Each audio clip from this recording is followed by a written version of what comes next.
Welcome to another episode of the Inner Journeys Outer Adventures podcast. Today I have Devon and McCuen back with me. We're going to dive into some of our training philosophies, what we've done personally, and then what we've done with clients throughout the years, and kind of how we've evolved through that.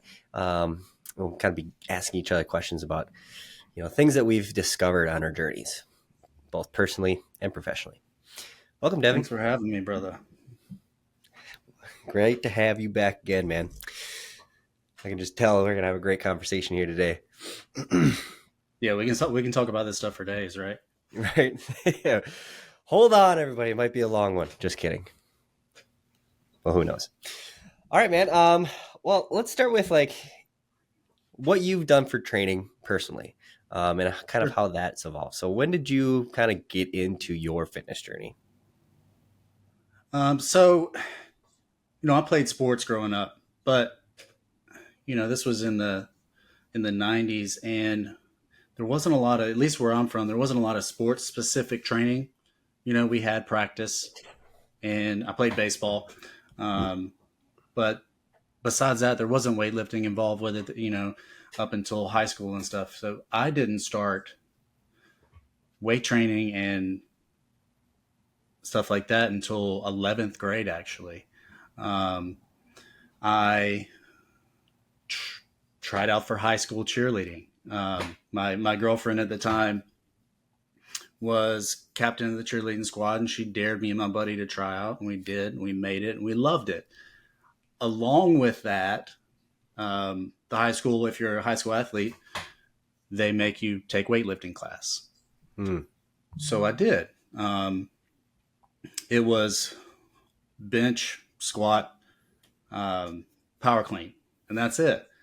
But I fell in love with it immediately. At that time I'm 16, so I have tons of testosterone flowing through my body. And, I think I was 150 pounds ish or so. And, I started seeing growth pretty quickly. And I'm like, what else can I do? There's got to be, I knew I wasn't hitting all my muscles. I was like, there's got to be more to this. So my mom went to the YMCA in a neighboring town. So I joined up there. I looked for the biggest dude that was about my age. I remember his name. His name was Jesse. He went to a high school near mine, and I just started asking questions.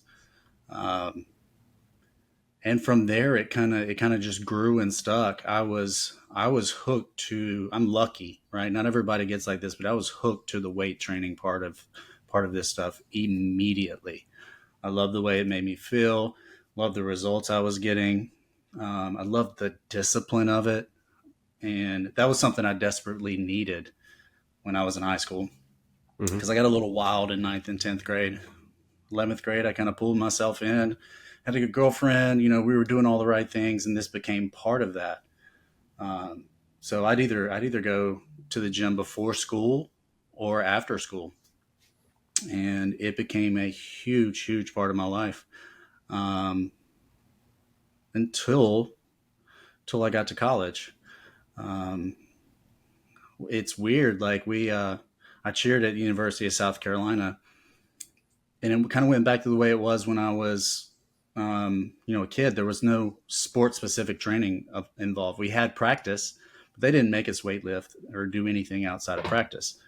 Um, so I kind of fell off again. I fell into the party scene. I fell into laziness. I fell into my drinking and all that stuff, and I kind of lost my way for a little while. Hmm. Um, but I always found myself, and we've talked about this in a previous discussion, but I struggled with alcoholism for a while, for quite a long time. But when I would have stints of sobriety, whether it be 30, 60, 90 days, that first day I was feeling good, I was immediately back in the gym. So like I said, I never had a problem getting there. Hmm.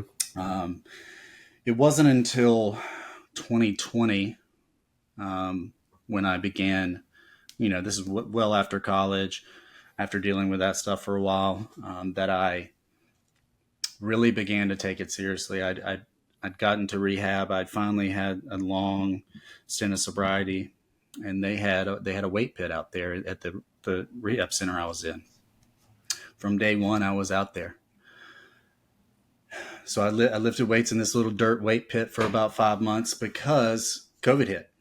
All the Yeah. gyms were closed. So when I finished treatment, I couldn't get in a gym for months. So I still made that work. And then, I had a lot of time on my hands. So this is when I really started diving into what is the most effective way to do this. Mm. I know I'm going to be in here for the rest of my life. I know I'm going to make the gym a big part of my life and my recovery, and just it's something that I want to do forever.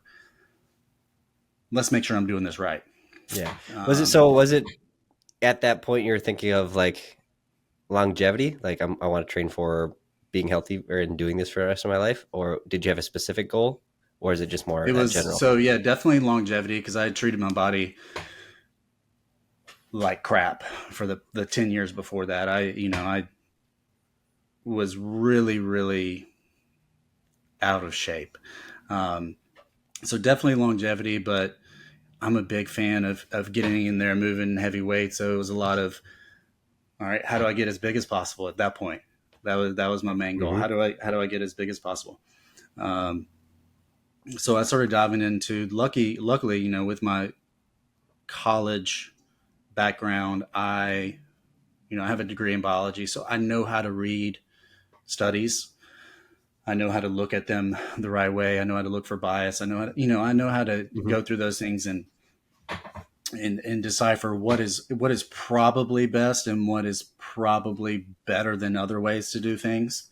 Um, so I kind of started trial and error on myself for a long time.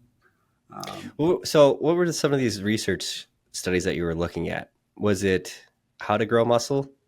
Was it? how to grow muscle, which volume is most effective.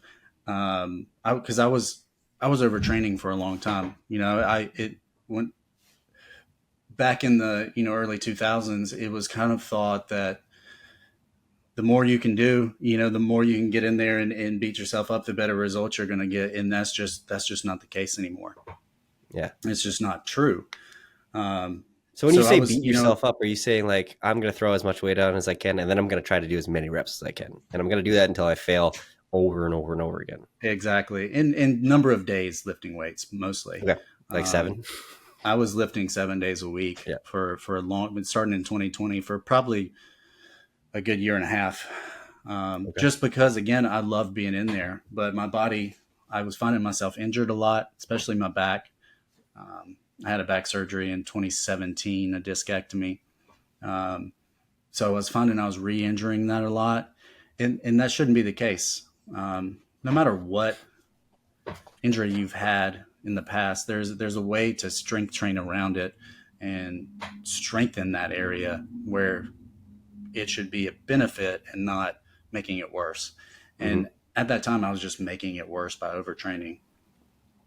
But yeah, I was looking for ways to really dial in my nutrition. Looking at the studies on how important is protein, how important is timing, and in the same with my training, how important is frequency of hitting a muscle group, how important is recovery, what rep range is most optimal. There's tons of studies out there, and a lot of them say contradicting things, right? Um, Yeah. so So it's what did about you sifting find? through that stuff. What changes did you make after doing some of this research? Because you said you were doing 7 days a week. So what changes did what? So what was the first change you made, and then what was the Scheduled rest subsequent days. scheduled days? So you had Yeah, specific days that you even though I may feel like I want to be in there training, I've found that if I leave it up to me, I'm going to be in there every day moving some weight, and that's a good problem to have. Um, but I had to start, and initially it was moving it down to 3 days on, 1 day off, 3 days okay? on, 1 day off, and just rotating that. Gotcha. But I found myself on that one day off, I'd be in the gym doing an hour of incline treadmill on at the highest incline I could go and the fastest I could go. I just have an addictive personality. Yeah, some high intensity stuff there. Yeah, some high intensity stuff, and I did that for a good year or so. It helped, um, but not as much as it has going down to really, really focusing on 4 good quality days of lifting. Yeah. I do 2 upper days and 2 lower days now. I'm gonna And guess upper lower, rest, upper lower. yeah, so Monday upper, Tuesday lower, Thursday upper, Friday lower. The other days are, I'll have one full rest day in there where I just walk. Some days I jog, do some running and stuff. But I only lift 4 days a week now, and my energy levels are much better. My growth has kickstarted again. Mhm. So I'm not getting injured anymore. yeah, when I did you feel start the 4 days? probably 5, 6 months ago. Okay. So up Five, until 6 months ago. 5, 6 months ago, you're still doing like 6 days, three. So, well, three Yeah, I on, was doing one six off, three six on. days over an 8 day period. Yeah. Yeah. So Right. yeah, So every other week, you because probably have 2 rest days. yeah, Yeah. Okay. yeah. Again, great problem to have, but I this stuff is about finding a way to do it that is sustainable for a lifetime. And I'm getting close to 40 now, and life isn't, as much as I love the gym, that's not all life is right to me right anymore. Hmm. Yeah, I think early in my recovery, I kind of latched onto it a bit much, because I felt safe there. I Right. felt comfortable. I felt like I was progressing in something. But I got to a point now where I'm happy with the way I look, move. I'm happy with my strength. I'm healthy. My blood markers are great. I needed to find a way that I could continue to get strong and not be beat down a lot, and this is what I've found has worked for me so far, Yeah. the best for me. I mean, Right. that's anecdotal, but it's what works for me, and that's Well, there, the gist of all this stuff, is finding what works for you and your clients, and because it looks different for everybody. well, there's research that supports what you found. Like 4 days of you're hitting upper twice and lower twice, and that's the frequency that's really been found to have the most growth.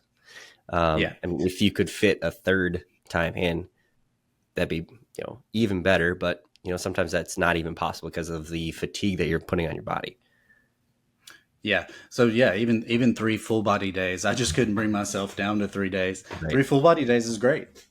um, but I found that like for me, 4 days is a happy medium, and it gives me some of my free time back to pursue other things, like the running that I'm trying now. That's something that I've always hated. Like, I love going to the gym and lifting weights. I absolutely hate. I love to go for a walk. I hate running though. Hmm. I still don't like it, but it's given me time to kind of put my money where my mouth is when I'm having these clients try things that they don't necessarily love quite yet. Right. Um, Look, I'm doing it too. I don't like running, but I'm going to get out there and do it. I thought you said it It was gives me a new growing on you. challenge. A little bit, yeah. I'm not getting as sore anymore. Initially, those first couple of weeks, it was kind of affecting my leg days a little bit, and oh no, that can't happen. Um, but I pulled myself back a little bit, slowed down a little bit. You helped me with that too. I talked to you about that. Um, Slowed down a little bit and kind of restructured the way I was doing it. And now, I get a couple easy runs in a week. Sometimes I'll do some interval stuff, but it's at a point now where it doesn't affect my lifts, right? And when I get done with it, I am glad I did it. Yeah, And that's the main thing, because eventually, when you get to that point where you're glad you did it enough, and you do that time after time after time, eventually that's when you may find that love for something. Like, hmm okay, this really isn't that bad. I set my mind to something and I followed through with it, and that's a hell of a confidence boost right there. for sure. Yeah, So why don't you explain why you started running? because I had those extra 3 days on my hands. That I'm used to being in the gym 6 days a week, and coaching. We have some time during the day that we can fill with stuff, and I'm super grateful for that, and I'm super grateful that that's where this life has led me. That I've set my life up in a way that I am able to do stuff like that. Not everybody has that ability, but I had that time in my day that I could fill with something, and I wanted to feel it was something that was going to be challenging for me. Um, because like I said, I've always loved lifting weights. That's easy for me to get in there and do that. I crave that. I don't hmm wake up in the morning on my run days and say, hell yeah, let's go run. But I get up and I put my shoes on, I get some electrolytes in, I get some carbohydrates in, and I get my butt outside and I go do it. Um, because it's always good to have, in my opinion, always good to have something that you are trying to get better at. Um, we do this stuff for health, yes. For vanity, a lot of people, yes. Whatever your reason is fine. Um, we do this stuff so that we feel better about ourselves and can live longer. And if you can pick something that's challenging for you, that sense of pride and accomplishment of setting your mind to something and following through with it and doing it is super special. Um, Yeah. Why? that's why. Yeah. Why? I kind of want to hear your side of like picking something that you hate. So in your case, it's running. You hated running. Why pick that challenge? Why? Because you could have done. There's many things you could have done, right? Yeah, Could have biked, yeah. I could swim. I could probably spend more time on the business, and there's tons of stuff I could do. I could go um, do more stuff recovery related. There's lots of stuff that we can do, but I wanted to do something that made me uncomfortable. Because when you do things that make you uncomfortable, you become more accustomed to that. Uncomfortable in what way? I I don't like this. This is hard for me. Um, I get nervous before I have to go do this because I know it's going to Mm, suck ass. yeah. you know, Yeah. I that like kind that. of uncomfortable. Yeah. When you can put yourself through those things, you may find that daily life, those uncomfortable situations that you were finding yourself in or that you thought were uncomfortable are no longer quite as uncomfortable. Um, when you can set your mind to something that you don't like and follow through with it, sometimes those things that you dreaded in daily life seem menial, right? And that's a cool thing to figure out, hmm because we are a lot tougher than we give ourselves credit for. Oh hell yeah. The human mind and the human body is an amazing, amazing thing, Yeah. capable of a lot of change. How has your mindset changed? So with your training, so going from almost 7 days, or actually 7 days a week, to now we're kind of leaning towards uncomfortability, leaning towards more challenge. How's your mindset changed with that? At first And this is something I talk to my clients about a lot, and it's saying that, if a lot of people think that you have to do all this crazy stuff to make a change, and I was pulling back on my training. So that was a hard pill for me to swallow, and that's why it took me years to actually do it, to say, I can remain just as healthy, I can make just as good a progress, I can do and probably feel much better by pulling back on this a little bit. Um, and that was like I said, it was a hard pill for me to swallow, and took me years to actually bite the bullet and do it, um, because I wanted to be in there. Um, but when you can actually realize and know that what you're doing is effective, um, I've found that I have more focus, more drive, more energy when I am in the gym now. I have less of those days where I'm feeling like, oh, this weight's super heavy. You know, Mm, it feels good most of the time now. Um, it seems so counterintuitive. It seems so backwards. Um, but if you know what you're doing is effective, you don't have to overdo it. You can get a lot out of this stuff with a lot less than most people think. And you know, it was tough for me for a long time to realize that, and trust the science, and trust all that stuff behind it, and not just think that my way is the best way. Um, because I was seeing great results with 6 days a week. Didn't always feel great, but I looked great. right. Um, so that was the hardest mindset shift, was really accepting that this is okay. This is good. I don't have to spend 2 hours in the gym 6 days a week. I don't have to do that, and not feel like I was giving up on myself, or Hmm.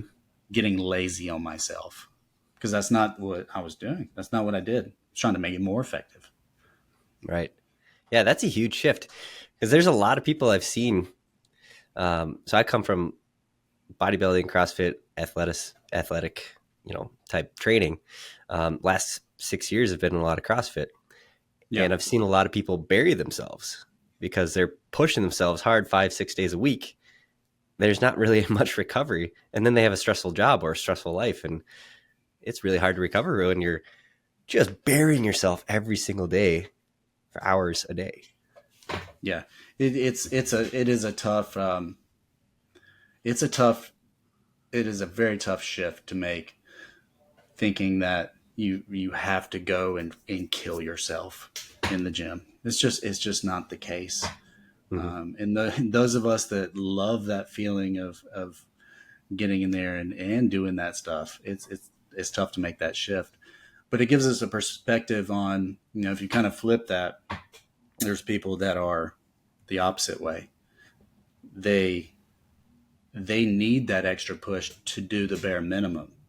Right. So it's kind of an opposite feeling, but um, that people get in their heads with this stuff, and can overthink it, Hmm. and that can really be detrimental to one's mindset surrounding everything. Yeah. Yeah. There's the dichotomy there of people that are pushing way too hard and then people that need to push more than they currently are. Yeah, And I've found a lot of this of similar mindsets of both is like it's just a fear of what if I do less, or on the other side, what if I do more? yeah, Like I'm comfortable where I'm at right now. Like what you said yeah, earlier, like looking for that uncomfortability and kind of leaning into that and knowing that if you trust an expert or a coach or like us, or just the raw data is out there that's telling you, hey, there's a better way of doing this. And you're yeah. going to feel better, get better results, and be happier once you trust that process and you lean Hmm. into that uncomfortability. It's probably telling you something. That's why it's uncomfortable. It's telling you something that might be very important for you. Oh, absolutely. Yeah, and that's where having a coach or a trainer or somebody that has made all these adjustments and understands what you're going through to help guide you can be huge, because I've had to lean on people when I get stubborn. Um, that's a huge asset to have, whether it's just trusting the science or trusting a person, having some accountability somewhere to tell you the truth about yourself sometimes when you need to hear it. Don't want to hear it. Yeah, no. Yeah. Okay. So where did before we get moving into like coaching and stuff, where did all your training begin? Yeah. So similar in a way to you, I played sports basically since I was 5. Started with hockey, and playing hockey throughout until high school, until my senior year of high school. So I found the love of competition there. So competition with hockey. I played football when I could in middle school, ran track, and absolutely loved the competition side of it. And it wasn't until my dad got kind of introduced me to it, and then high school when I really got serious with lifting weights that I really saw what I could do when I put so much effort into everything outside of the actual sport. Yeah. So for me, I didn't have anybody in my life that knew how to structure a program for you to get better athletically. So I did all the research myself. Luckily for me, the internet was more available by the time I was in high school. So from 2008 to 2012, I was in high school, and I was researching kind of like my sophomore, junior year of how do I get faster? How do I get stronger? How do I get more athletic and more explosive? And I built myself a program. I was stretching every day after workouts. So I'd drive myself to the high school gym before classes started, shower there, eat breakfast, go through my day. If I had practice at the end of the day, I would do practice at the end of the day. And at some point, I built myself up to a 420-pound squat that I did twice in Nice. high school, and That's pairing that with impressive. plyometrics. Yeah, man, I pushed myself hard, and I Those wanted, those years of those years of hockey. We don't have hockey down yeah, here. Um, they probably built your legs up nice and strong oh, from an early age. for sure, man. I've always had like really good defined quads, and I definitely do contribute part of that to hockey because man, when you're in a long shift and you're pushing hard, you get the biggest quad burn ever. Uh, Man, at the end of a shift is rough after like Yeah, a hockey 60 seems second like shift. one of those sports to me that you don't just have. If you're playing competitively, there's not a lot of casual players, right? That's one of those. I mean, you're learning multiple skills to do that: hand-eye coordination, skating on ice. Mhm. Um, I always find hockey players super impressive. It seems like a really tough sport. And the one thing I wanted to prove everybody wrong because everybody says a hockey player can't jump high. I definitely wanted to prove that wrong. I think my highest vertical I ever did was 35 inches, Oh wow, yeah, that and is high. that was in college football.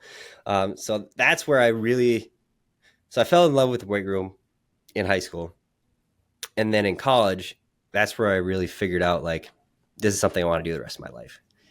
Because I actually enjoyed the off-season workout program more than the in-season program, which is crazy to think. And this was Um, for what sport? Football. I was playing Football. football in college, yeah. Very And cool. then I did a little bit of track, and then I got in trouble with grades because I was not going to Me too. class and drinking too much. I've told that story before though. So college, I figured out like how to actually structure a proper strength and conditioning program because that's what I fell in love with. So I was paying attention to everything we did and why we did it, and all the lists we did and how you progress these things. So I was paying attention to all that as closely as I could, um, and wanting to eventually do that as a profession. Be a college strength and conditioning coach was what kind of pushed me on for a little while, 3 years of in and out of school. So that way I was still hanging on to that dream. And then I found personal training um, in CrossFit. So I went from pretty much athletic training, um, strength and conditioning programs to kind of bodybuilding in between when I was not in sports. And I didn't do like a ton of bodybuilding. I was still kind of more towards like almost powerlifting or still like an athletic program that you'd build out because I did Sure. um, the last year that I was in track, I did a 500-pound squat Yeah. and I didn't know proper recovery from that or stretching or anything like that because my hips hated me after I did that. So I took like 2 months off of squatting because my body hurt so bad from pushing so hard to build up that squat. Yeah. And then from there, I go into CrossFit style training. So it's high intensity, interval, weights, all that stuff put together. Saw some great results from it. I didn't stay in it long enough to get beat up by it. And I actually hated that more.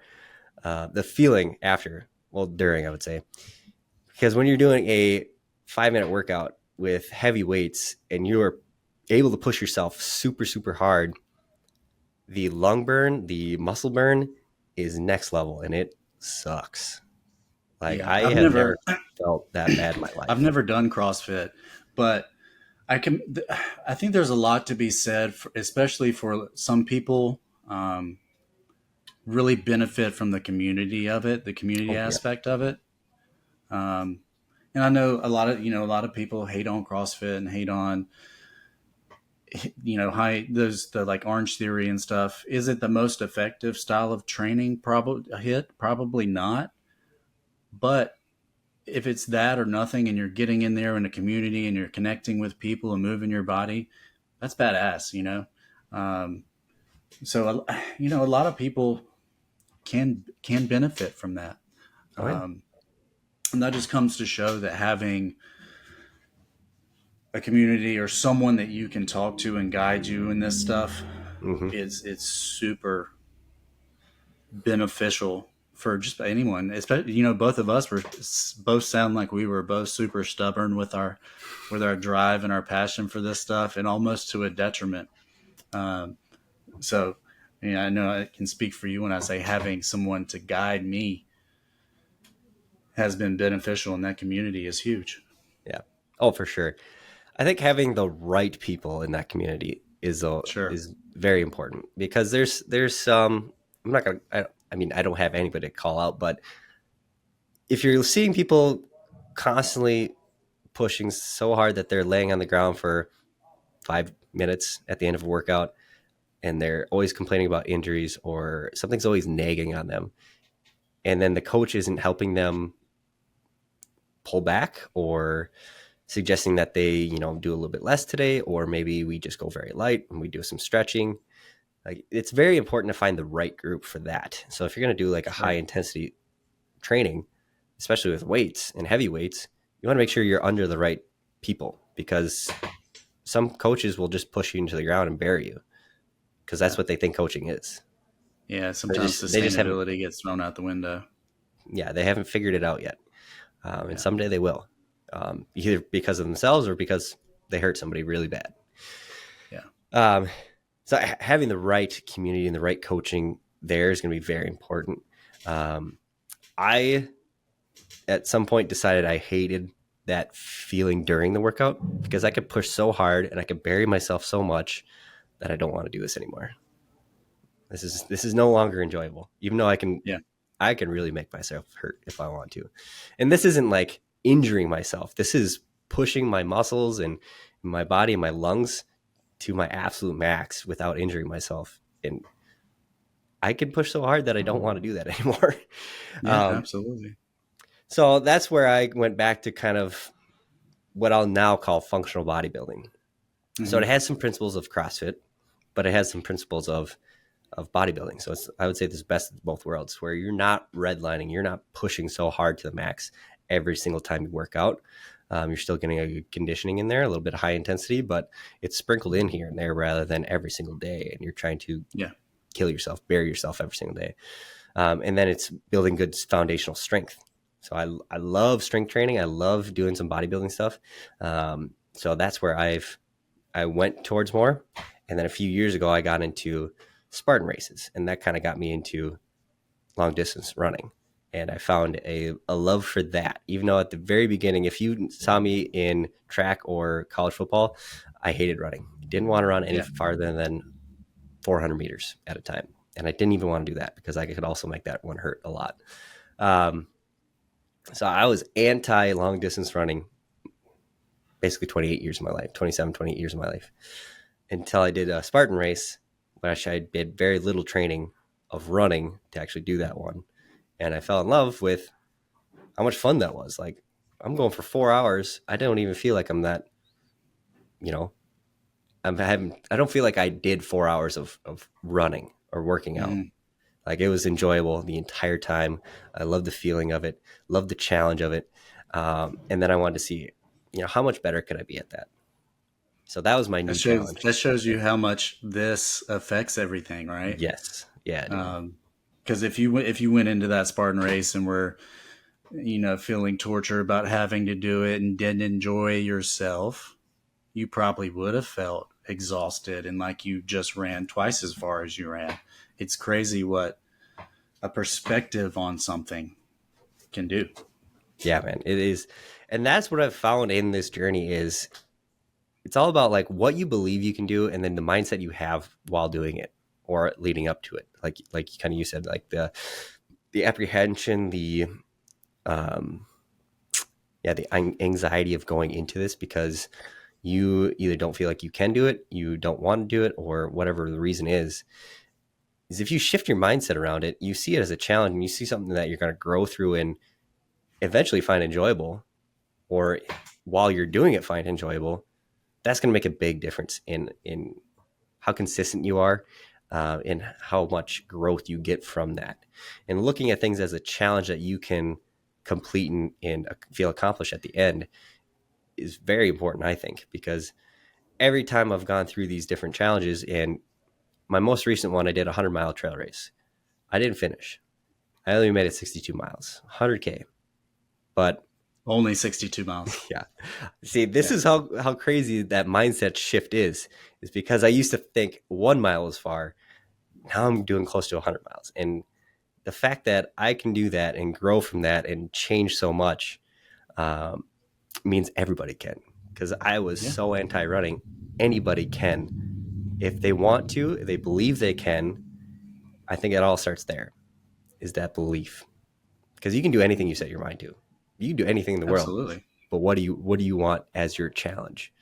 Now, I'm not saying everybody has to go out and run 100 miles or even a marathon, but find something that's going to challenge you, and maybe it's something you felt like you never could do before.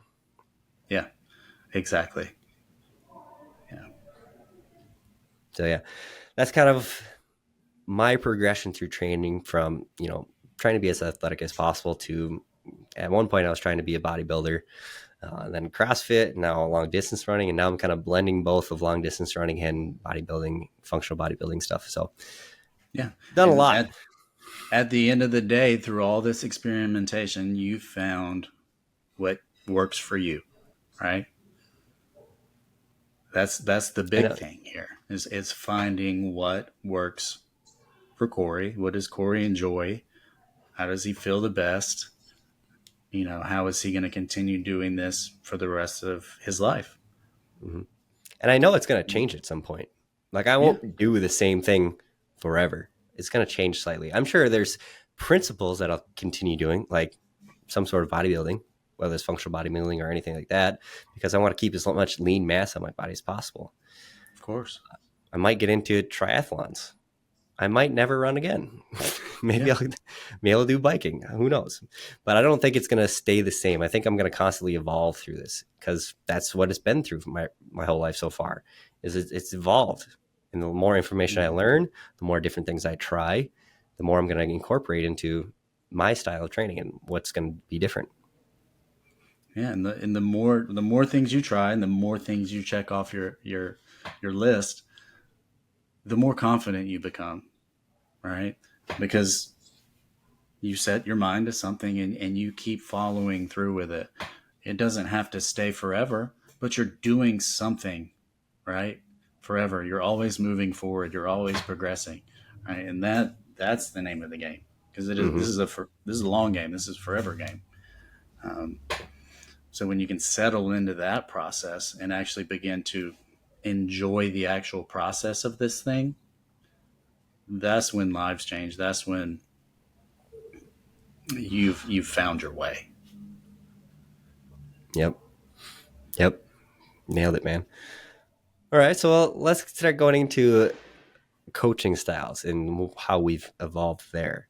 Um, so go ahead, Devin. Start with what year you started, what you kind of were doing with your clients. I started in 2020 unofficially. So I started, I finished treatment. I had gotten in the gym. I was taking my shit pretty seriously, and local people, started seeing that in me and wondering what I was doing and asking questions. Um, so I helped a bunch of people for free. Um, People that I met in treatment or people just around Florence, and I'd helped, I wrote some plans for them at the time. I was just typing them up on a Word document, and we were texting about them and stuff like that. But that's where it started. Um, and, I helped one of my buddies, Bill. He was 306 pounds, and over the span of a year, we got him down to 180. And I'm like, well, I may Wow. know what I'm doing, right? Um, and my girlfriend, I was working at the treatment center I got sober at, did until about 7-8 months ago now. Um, was like, you should start a business. And I'd done it before. I started a restaurant with my dad in 2017. It's still open to this day, so I had experience opening businesses. We sold it when I was going through my drinking stuff, but um, she was the one that said start a business. So I remember I just posted on Facebook and Instagram, "Hey, I'm officially taking clients. Anybody wants to get in shape?" Some very simple post. And that night I had a guy reach out to me I went to high school with, and he is still with me to this day. That's Um, awesome. this would have been August of 2022 is when I started the business, got the LLC, and did all that stuff. And he's still with me till this day, and it's grown tremendously in both how I do things and obviously the number of clients I have. Um, I initially it was a lot of I know this works, so this is what you're going to do. I would write macros. I would say you have to get to the gym 3 days a week, and we're going to walk 7 to 10,000 steps a day. Um, Over time, I've learned that approach, while it is effective and will work if somebody will follow through with it, not everybody's to that point yet. Um, so now I approach it a little bit differently. Um, Depending on where the person is in their fitness journey, we may not ever track macros. Um, we work on building effective plates of food, centering it around protein, having some fiber with fruits and vegetables. Um, and that can be as simple as them sending me pictures of their food and me making suggestions. Some people still come in with very specific goals, and we do track macros. But I've learned that it's about finding somebody and meeting them where they're at on their journey. And instead of trying to, and this is person dependent, flip everything that they're doing into this is what a perfect diet and exercise routine should look like, in my opinion. Instead of immediately trying to flip them to that, let's look and see where you are currently. And let's find a way that we can slowly shift some habits, whether that's just, all right, you're not walking at all now. Let's walk for 10 minutes after your meals and go from there. Or you're eating whatever the hell you want whenever you want now. Let's start practicing some mindfulness and make sure that if we are eating, our plates are centered around protein and we have some fruits and vegetables there and some fiber. Um, if you're not strength training at all, if for this first month, if you get in there 1 day a week, that's great. That gives us a starting point. Um, I've found that giving my clients small wins to work on over a longer extended period of time really helps with adherence, because if I'm not holding them to, you have to work out 3 days a week immediately starting, and they get one and that's a win, they're more inclined to have that confidence boost and feel motivated about this stuff. It's it doesn't matter if I want you to lose 20 pounds in 3 months. That doesn't matter.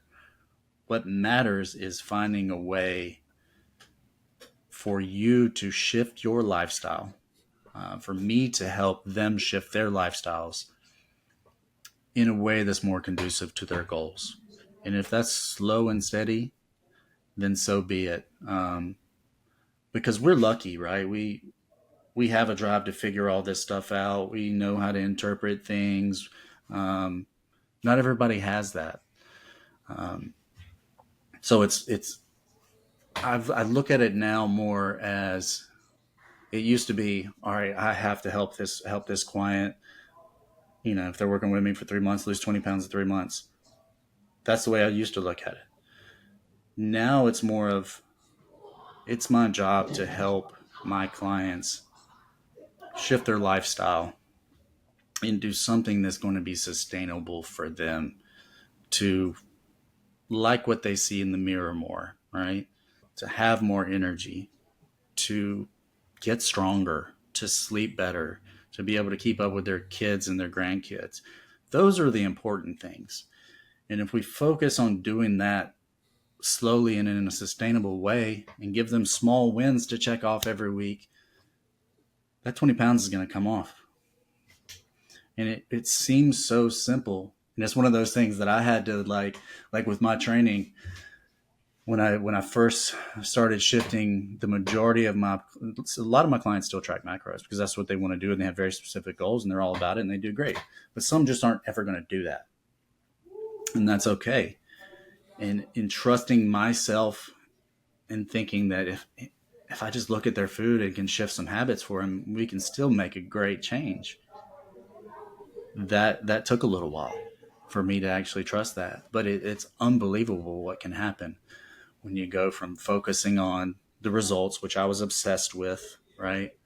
And take it to heart if my clients aren't getting the results fast enough, to instead focusing on getting these clients these little wins on a weekly basis and actually teaching them something, teaching them how to change their lifestyle or just shift it, not necessarily change it, shift it in a way that's more conducive to what they're trying to accomplish and how they want to feel and look and move. That's kind of how my coaching has evolved. The results are great. The weight loss is great. The muscle gain is great. But the processes and the habits that you form, if you can find a way to help a client fall in love with those and enjoy those things, then that other shit's just a byproduct, right? Um, so that's kind of how my philosophy has changed.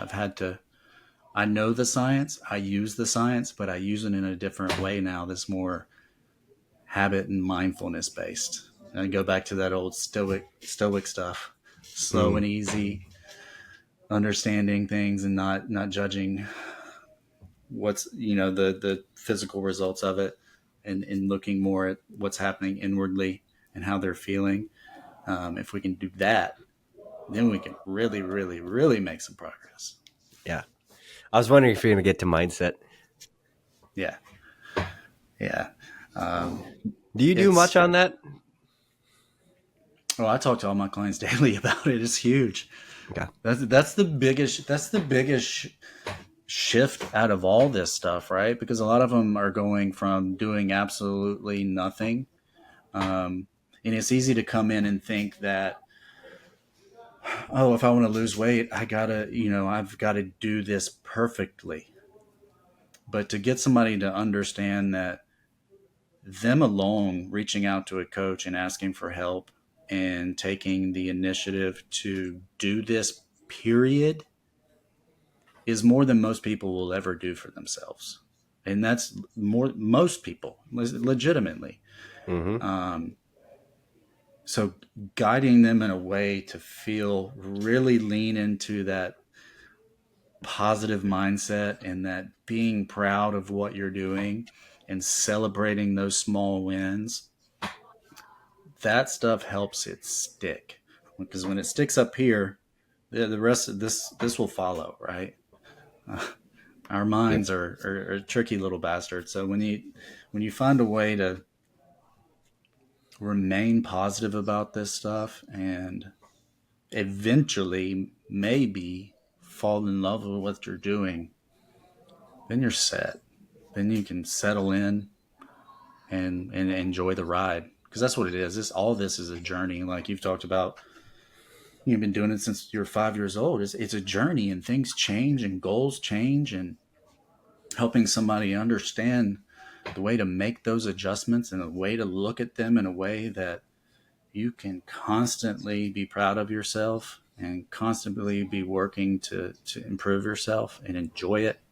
That's the badass part. The weight loss is cool. The muscle gain's cool, but that's the cool stuff. Yeah, I agree. I agree completely with that. Yeah, it's so it's been this has been a journey too, man. I've learned a lot about myself working with all these people, and I've learned a lot about nutrition and exercise and stuff, because of the way I've shifted the way I look at it. There there is probably a perfect way to do all this, but it's a very rare person that needs to do that to change their life, right? Um, it's about finding the way that works for someone that they can enjoy, they can like, and they can love, and they can do forever. That's the sweet spot. And sometimes that takes a while, and that's Yeah, okay, you know? it can take a lot of experimenting to figure out what's going to truly move the needle for you, and it may Yeah. just be a mindset shift. Mm-hmm. And a lot more times than often, it's probably more mindset than it is anything. Yep. Oh, definitely. I can speak for that myself. Yeah. More No, yeah, often me than too. not, it's been a mindset shift in how I viewed it. With your coaching or personally with your training? Both, all of where I am today is because of mindset shifts that I've made, whether it's financially, spiritually, personally, physically, professionally. It's all been shifts in mindset of how I've gotten to where I am today. And Mm-hmm. I was looking at like previous years of coaching and this year, and the main difference, I kind of want to throw out like money just because that's like a good, reference, but I also don't think it's that big of a deal. But the biggest difference is the shift in belief that this is actually something I can do and make money and help people with, Yeah. right? And I think that's been my biggest change in my coaching is the belief in myself that I can actually make a positive change into somebody's life and it's actually worth the value that I am asking for. Um, so that's been a Absolutely. huge change for me. I started 6 years ago as an in-person personal trainer and a group coach. And I went from a person that was I wouldn't say extreme introvert, but very introverted. Like I don't go out and Same. talk to strangers. Same. I don't go out and talk to strangers, and I decided to be a group coach. So I had to talk to a bunch of strangers right away. But what I found out is these people aren't scary at all. Like People that are seeking out to better themselves in their health are all kind, caring people that are going to have your back. For That's sure. definitely what I found number one early on in my training is there's not a lot of scary people, at least in my community that I've found, that are going to yell at you, berate you, make you feel bad about yourself, that are trying to better their lives. It just doesn't happen very often. Yeah, Um, not at all. so I grew out of my comfort zone there, talking to new people, going out of my way when I normally would just avoid strangers and not talk to anybody new. Be much happier doing that. And back in the day, to having my first couple clients in person, figuring out, oh, I'm burying people. Like I'm pushing them way too hard. I need to ease this back a little bit. What are their goals? And it's not what I want for them, it's what they want. Because there's a lot of times early on in my coaching, it was Mm-hmm. like, I want you to do this. I want you to have this result. I want you to accomplish this. And it may not have been even close to what they wanted, but I got frustrated with myself because they didn't want the things that I wanted for them. Yep. And it took me up until like a year or two ago to finally realize it's not about what I want for them, it's about what they want for them. And 100%. once you can kind of step back, and that's more of an ego check really than anything, is what do they want to accomplish? And it actually doesn't matter the route we take as long as we accomplish that goal or whatever they wanted to, whether it's feel better, whether that's lose 20 pounds, whether that's gain a bunch of muscle, whether that's run a race and feel good completing it. Um, what is your goal? What do you actually want? And I'm going to find the best way for you to get there. So I went from having a hard time connecting with people, clients. I was always a good listener, but it's the actual conversation that I had to grow and get better at. Because I could listen to somebody all day long and not say a word. Very easy for me to do. So having that back and forth conversation and then trying to ask the right questions to get them to realize what they actually want, what's in their way, and having that tact and finding the right questions to ask to not make them feel like you're just attacking them with these whys. Like, why do you want that? See, because you could Yeah. just berate people with whys and then they still don't give you anything because they're like, why are you asking why so many times? So there's that I grew from. um and I went from only doing physical fitness, so just workouts on the floor, and just giving people workouts online, to incorporating nutrition because I understood how much that is actually going to make the difference in somebody's life. So I could put you through a great 1 hour workout, but if you don't do anything outside of the gym, you're not going to change at all. Does not matter how much you push yourself in here, you will not change unless you start working on the 23 hours that you're not in the gym. We need to work at your Absolutely. sleep. We need to look at your diet. We need to find things that are very easy for you to improve. And instead of telling you, hey, don't eat this, let's find the things that we should be looking at and slowly adding those things in rather than, hey, you're going to eat this, this, and this. It's beyond my scope. I shouldn't actually be telling people that anyway. Um, and then actually having the confidence that what I am telling them is actually going to make an impact in their lives. So again, it comes back to that mindset shift for me was big, and it still is big, and I'm still always working on that. And now I'm trying to help other clients work on that because I used to be where a lot of them are, of not having the belief, not having the confidence, and not knowing that they are capable of way more than they're asking of themselves, especially in fitness. Like your body can do a ton. Your body can do a lot for you if Yeah. you do it properly. You don't overtrain. You don't not sleep, eat like crap. If you do a lot of the good things that you're supposed to do for your body and you feel good, you can ask a lot of your body. But it starts with belief. Like, I believe that I can actually change. I believe that I can lead a healthier, better life. And even if I'm running a business, have a family of six, I have so much pulling at me, I can still make healthy changes and change the way I look and feel. And then that's going to change the way my family leads their lives. Absolutely. You touched on something that I like the ego part of it, and in crushing our own ego to not obsess so much of what we think somebody should do and what we want for somebody.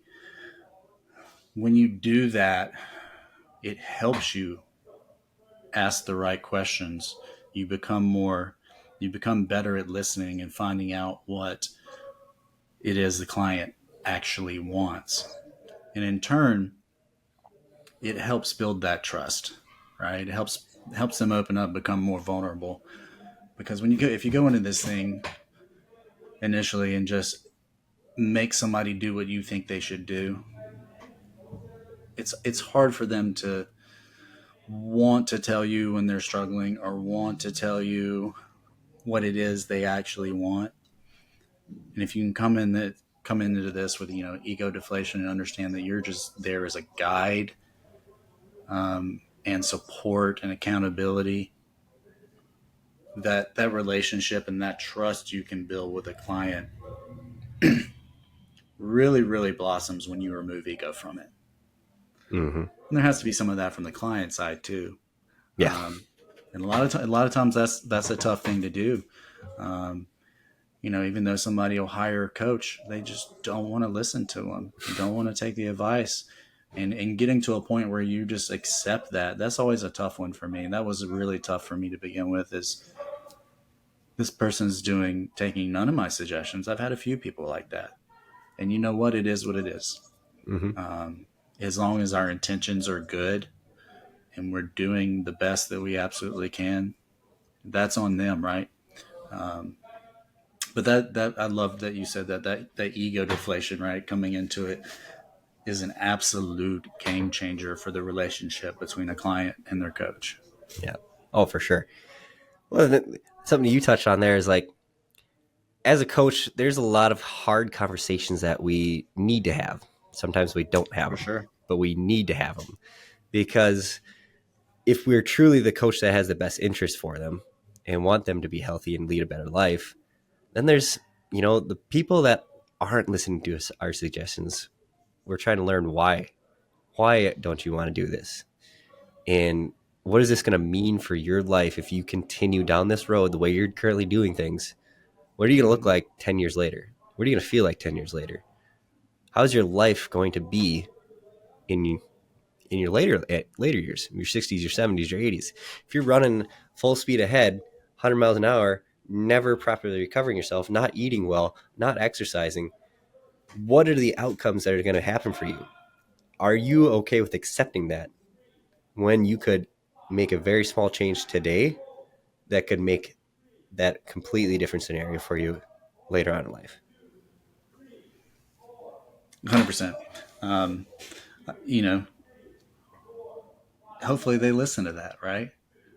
Not everybody, even if they take the step to hire a coach, they're not always accepting of those things, and not everybody's going to play the tape through. And what I mean by that is they tend to not look into what things are going to be like 10 years or 20 years from now, and don't care about that, right? Um, it's hard to get somebody to put in the work now for what you're going to get out of that 20 years from now. It's our job to guide them and help them do that. But for some people, that's a super tough realization to make. Yeah. Um, Yeah. I think that's an area for growth for me. And why I touched on it is the difficult conversations that need to be had yeah, rather than, allowing this person to say, hey, I'm just going to do it my way. I'm going to continue to do it my way because I think it's been working. So why change? mm-hmm. That's where I need to have harder conversations and deploying empathy, Has but it worked also, up until now? Then why did you reach out? Yeah, yep, yep, deploying empathy, but then sticking to what I know is actually going to change this person's life. yeah. All we can do is suggest and guide and have those conversations. You know, what happens from there. Um, we it took me a while not to take the results of those conversations to heart and not beat myself up about them. Because unfortunately, we can't help everybody, can't save everybody. I'd love to, but some people just aren't going to do it. And that's the unfortunate part about all this. Most Hmm. of them do. If they reach out and they're ready to get the work done, they listen. But not all of them are, Hmm. and that's okay. Um, You just like I said, triggered as long something as in my our brain. intentions are good and we're available to them when they're ready to reach out again in the future, we've done our jobs. Yeah, you triggered something in my brain as you were talking there, um, and it was about how there's been periods in my life, especially the last 6 years, where I have this amazing mentor who has guided me to where I am today, changed me as a person, like growing out of my shell, um, becoming more reflective and being more growth oriented. But there's been a lot of times early on where he told me something that I did not want to hear at that time. But whether it's a month from now, a year from now, I reflect back on that. And eventually I'm like, he was right. And I need to Hmm. take that step. And I think as long as I'm having that difficult conversation with somebody, eventually they might reflect on that and be like, yeah, I need to start changing. Yeah, yeah. A big part. This is kind of related, not related, but a big part of my overall lifestyle change and mindset shift on everything in life was it's part of the 12 steps was hearing having somebody sit down in front of me and tell me my character defects to my face. Tell me where I was an asshole, tell me the things I was doing wrong in life and how I was approaching situations in life wrong. Having him tell me that, and then coming up with a plan to find the opposite of those things. Um, that's still a practice, and it's still something that those character defects don't go away. But there is a way for any human to recognize those things when they crop up about themselves and do the work to correct them. It's not always easy.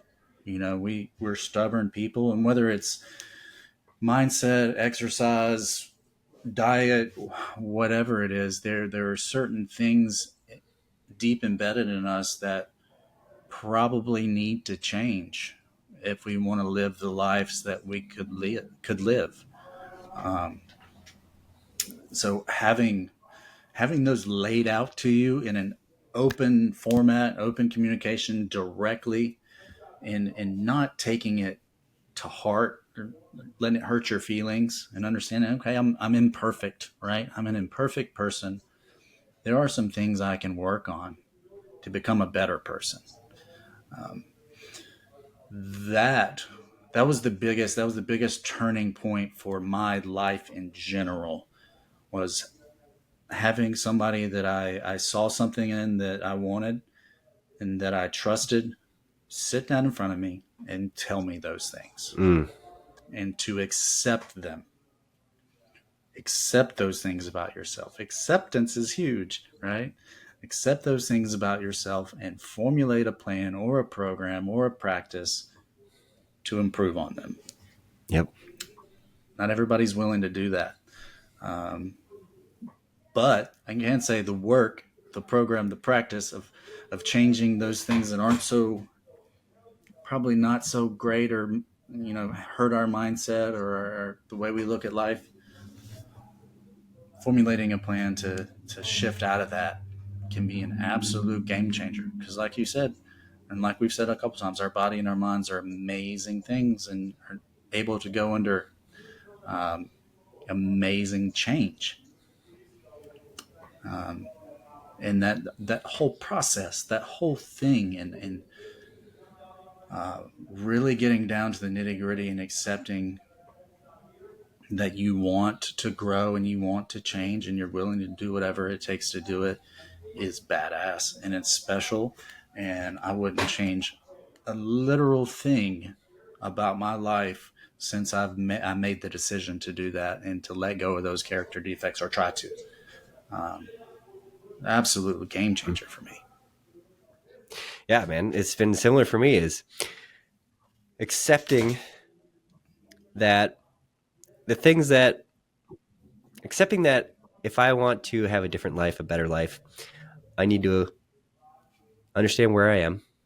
So I accept my character deflaws, like you said, and then believe that I can grow and change and become better. Mm-hmm. And on that journey, it's going to be a long journey, and it should be for life. And I think I used to get frustrated because I wanted to arrive. Now that we're kind of on this Yeah. life thing, me reflecting on this, is I just wanted to arrive. At one point, I'm just this better person, and I don't have to do anything else. No more work. I'm just there. It's done. And it was a struggle for me to accept that you're never going to arrive. Nope. It's going to be a constant journey of change. Yeah. If you're always looking and longing for that next moment, that moment when everything is going to make sense, when all of this, when the 20 pounds comes off, when you're happy, when you have X amount in your bank account, any of those things, if you're always looking at that for, that's when things are going to be okay. Unfortunately, you're going to miss out on everything that leads up to that. Every single present moment that leads up to that, you are not there for, because you're thinking about that moment over here that doesn't exist. And that kind of goes back to our coaching philosophies of, let's not obsess over these 20 pounds. Let's not obsess over, um, your calories for today. Let's obsess over doing the best we can right here in this moment Mm. and enjoy that. And if you do that, you remain present, you remain mindful, and all those things that you desire and want, they might show up one day. And that's a great place to end. Yeah. Thank you guys for listening to the Inner Journeys Outer Adventures podcast. We'll see you next time.